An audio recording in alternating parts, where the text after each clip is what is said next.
Hey guys, Phil Denton here once again. Happy Monday. Still haven't been able to trim my beard yet. It is Monday, July 20-something, 2020, I don't know, 24th, 25th, whatever. All the days just blur together these days, you know. You can't really go out anywhere. You can go to parks and stuff, but you can't, I don't know. Church hasn't really been meeting. I don't know, it's a weird time. But I was doing some cleaning up in my basement this weekend, and I found a notepad. Well, just a simple little notepad here. Apparently I'm a pack rat because this notepad went with me to basic training and AIT. I went to basic in 2004, y'all. It was a long time ago. But I was flipping through it when I found it over the weekend. I found an interesting story in here. And honestly, I do not remember writing this. I do not remember who it's about. And honestly, I put fake names in here so I wouldn't even remember, you know, with the whole OPSEC thing they teach you in the Army, right? So I purposefully didn't want to remember who this was about. But the story kind of struck me when I read it yesterday, especially in contrast with the way things are going these days and how we're all kind of quarantined and being divided and separated and stuck apart from each other and, you know, social distancing and all that. So I just wanted to share this story with you guys if you don't mind. And again, this was 25th of January 2005 that I wrote this thing. I talked to two soldiers today. Well, I pretty much just listened. To keep their true names out of my head, we'll call them Private Zong and Private Johnson. They both lost their fathers at very young ages, younger than any man or boy on the way to manhood should. Zong lost his father when he was 18. He got a call from his aunt saying that his father wasn't feeling well and he should get to the hospital as soon as he can. When he arrived, he was the first of his family to get there.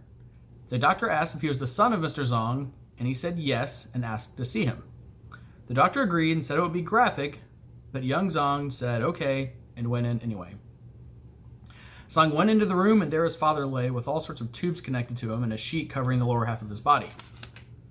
The doctor left him and his father alone in perfect silence. His father ended up dying of a massive stroke. The day after, Zong, a Buddhist, became a monk. He shaved his head and eyebrows and joined the temple near his home. According to his faith, his sins against his father were all washed away by his joining in the order. The first night he was there, he had a dream. Buddhists believe that monks can speak to the dead, and exactly that happened. Zong dreamed that he and his father went for a ride in the new Honda his father had bought for him earlier that year. His dad said he just wanted to go for a ride. When they got in the car, Zong's father asked how he was. He said he was fine, and they hugged, kissed each other on the cheek, and hugged some more. As they hugged, Zong told his father that he had died. Then as they held each other, the world became white, and Zong said he could feel he and his father being pulled apart. When he woke up, he felt like he was still holding his father because it was so real. He went to the head monk to have his dream interpreted. He told young Zong that by joining the order, Zong had cleared the way for his father to make it into the afterlife, and the dream was closure for him. When the white light came, and he felt as if they were being pulled apart, that was his father's soul going from wandering around the earth, not knowing that he was dead, to the afterlife. Because Zong told him where he was, told his father that he was dead, he was able to move on, and by Zong becoming a monk, he cooled the fire of hell so his father could pass to heaven. Private Johnson came home one day to find his diabetic father passed out in the recliner. His mother told him to move the car so the ambulance on the way could get close to the house. His father had these attacks every 4 months, so Johnson was anxious but not overly concerned. The ambulance arrived and loaded his father onto a stretcher. While they were rolling him out to the ambulance, his father looked at him, took a deep breath, and then his eyes rolled into the back of his head. The paramedics started CPR and continued it for the 28-minute ride to the hospital. When they got there, they put his father on life support. Once his condition was stable, they told Johnson to go home and get some rest, so he went home, and two of his friends drove him back to the hospital at 5 o'clock the following morning. The rest of his family had stayed at or near the hospital, so they were already there when Johnson arrived, but they were all crying.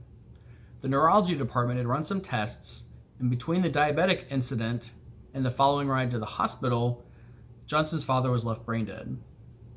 At age 16, he had to watch his father be removed from life support. 4 minutes after the plug was pulled, his father suddenly sat up, holding his wife's hand, looked around the room at all his family one more time, then fell back and never moved again. While these two soldiers were telling each other stories, they were able to relate and share their grief to come out stronger on both sides. They ended up exchanging contact information so they could meet up after basic training, or AIT rather, because Johnson's first choice of duty stations was near Zong's home. Two soldiers, two different races, from two opposite sides of the country, originally more than 2,000 miles apart. One asked the other about a Bible verse, and from there, they talked for hours. And through the tragedies of their fathers, a new friendship was born.